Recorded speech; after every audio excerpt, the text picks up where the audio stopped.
వ్యవహారంపై కాంగ్రెస్ క్రమశిక్షణ కమిటీ నివేదికలు సిద్ధం చేసింది. నివేదికను in charge Meenakshi Natarajan, TPCC chief Mahesh Goud కు అందించనున్నారు. కొండా సురేఖతో పాటు మరో ఇద్దరి వ్యవహారంపై కఠిన నిర్ణయం తీసుకునేలా క్రమశిక్షణ కమిటీ సిఫార్సు చేసింది.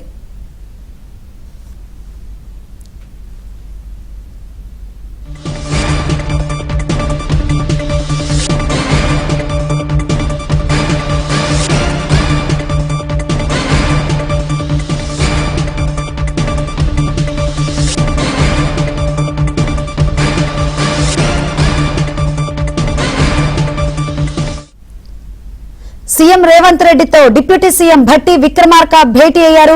కొండా సురేఖ అంశంపై చర్చించనున్నారు.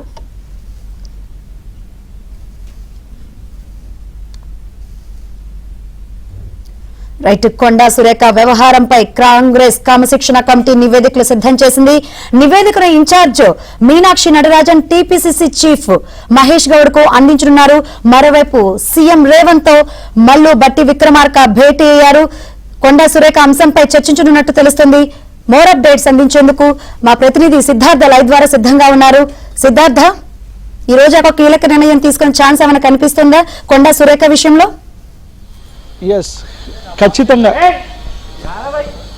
ఖచ్చితంగా ఈరోజు కాంగ్రెస్ పార్టీ ఒక కీలక నిర్ణయం తీసుకునే అవకాశం ఉంది. గతంలో కొండా సుస్మిత చేసినటువంటి వ్యాఖ్యలపై కొండా సురేఖకు షోకాజ్ నోటీసులు ఇచ్చారు.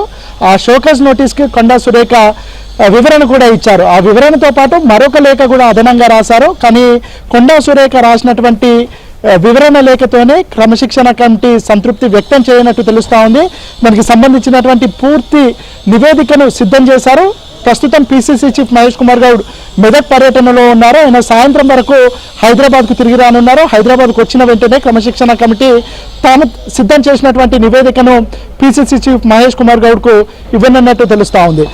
ఈ క్రమశిక్షణ కమిటీ తయారు చేసినటువంటి నివేదికలో కొండా సురేఖ పైన చర్యలు తీసుకోవాల్సిందిగా రిఫర్ చేసినట్టు తెలుస్తూ ఉంది. సహజ న్యాయ సూత్రం ప్రకారం తాను ఒక క్యాబినెట్ మినిస్టర్గా ఉంటూ తన కుటుంబ సభ్యురాలు సీఎంపై వ్యక్తిగత విమర్శలు చేస్తే దాన్ని ఖండించాల్సింది పోయి తన కూతురు వ్యాఖ్యలకు తనకు ఎలాంటి సంబంధం లేదని చెప్పడం సరైన పద్ధతి కాదు అని క్రమశిక్షణ కమిటీ భావించింది. కఠినమైన చర్యలు తీసుకుంటే బాగుంటుందనే విషయాన్ని కూడా క్రమశిక్షణ కమిటీ రిఫర్ చేసినట్టు తెలుస్తుంది. ఇక కొండా సురేఖతో పాటు మరొక ఇద్దరు కీలకమైన నేతలపైన కూడా క్రమశిక్షణ కమిటీ సివియర్గా చర్యలు తీసుకోవాలని రిఫర్ చేసినట్టు తెలుస్తూ ఉంది. ఒకరిద్దరు విషయంలో కఠిన నిర్ణయాలు తీసుకుంటే తప్ప ప్రభుత్వాన్ని, పార్టీని, సీఎంను వీళ్ళపైన విమర్శలు చేయడం తగ్గిపోతుందని క్రమశిక్షణ కమిటీ భావించింది. కాంగ్రెస్ పార్టీకి ఉన్నటువంటి లిబరల్ నేచర్ దృష్ట్యా వీళ్ళందరినీ నేతల పట్ల కఠినంగా ఉండకపోవడం పట్లనే నేతలకు ఒక అదనంగా మారుతుంది. వాళ్ళకు ఒక ఛాన్స్గా తీసుకుంటున్నారు. కాంగ్రెస్ పార్టీలో స్వేచ్ఛ ఉంటుంది. ఎవరైనా ఎలాంటి నిర్ణయాలైనా వ్యక్తం చేసే స్పేస్ ఉంటుంది. దీన్ని అలుసుగా తీసుకొని కొంతమంది నాయకులు ఇష్టారీతిన వ్యవహరిస్తున్నారు. దానివల్ల పార్టీ, ప్రభుత్వము, ముఖ్యమంత్రి, మంత్రులు వీళ్ళందరూ చులకనగా మారుతున్నారు. ఇది ప్రతిపక్షాలకు అస్త్రంగా మారుతున్నటువంటి నేపథ్యంలో ఇట్లా ప్రభుత్వాన్ని, పార్టీని ఇరుకున పెట్టేటువంటి నేతలపైన కఠిన చర్యలు తీసుకోవాలని క్రమశిక్షణ కమిటీ రిఫర్ చేసినట్టు తెలుస్తూ ఉంది. మొత్తం 7 పేజీలతోనే ఒక నివేదికను సిద్ధం చేసింది. దానికంటే ముందు వీళ్ళందరూ చేసినటువంటి వ్యాఖ్యల్ని నిశ్చితంగా పరిశీలించింది. వాళ్ళు చేసినటువంటి వ్యాఖ్యలు, దాని వెనుక ఉన్నటువంటి ఉద్దేశాలు ఇవన్నిటిని క్రమశిక్షణ కమిటీ పేర్కొన్నట్టు తెలుస్తుంది. నివేదికలో మరో అంశాన్ని కూడా స్పష్టం చేసినట్టు తెలుస్తోంది. పార్టీలో ఎవరికైనా హైకమాండ్ ఏదైనా హామీ ఇచ్చినట్లయితే దాన్ని నెరవేర్చే బాధ్యత హైకమాండ్కే ఉంటుంది.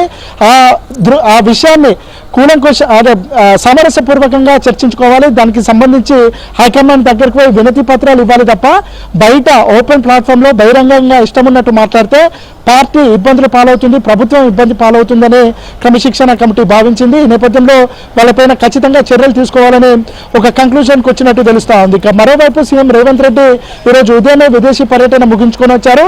ప్రస్తుతం డిప్యూటీ సీఎం భట్టి విక్రమార్కతోనే సీఎం వీళ్ళిద్దరూ చర్చిస్తున్నారు. కొండా సురేఖ అంశం కూడా ఈ చర్చలో వచ్చే అవకాశం ఉంది.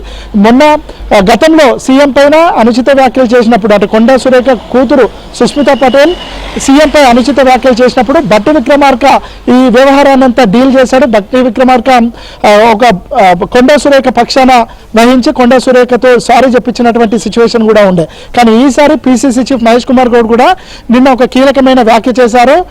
కొండా సురేఖను గతంలో రక్షించాను, కాపాడాను, కానీ ప్రస్తుతం అయితే తన చేతిలో ఏమీ లేదు. ఇంకా ఆమె పైన చర్యలు తీసుకోవడానికి పార్టీ సిద్ధమైనట్టు తెలుస్తా ఉంది. Okay. ఇంకా ఈ రోజు సాయంత్రం క్రమశిక్షణ కమిటీ పిసిసి చీఫ్ కు నివేదిక ఇచ్చిన తర్వాత దీన్ని ఏఐసిసికి పంపే అవకాశం ఉంది. తద్వారా తదుపరి చర్యలు తీసుకునే అవకాశం ఉంది. Right, thank you Siddharth.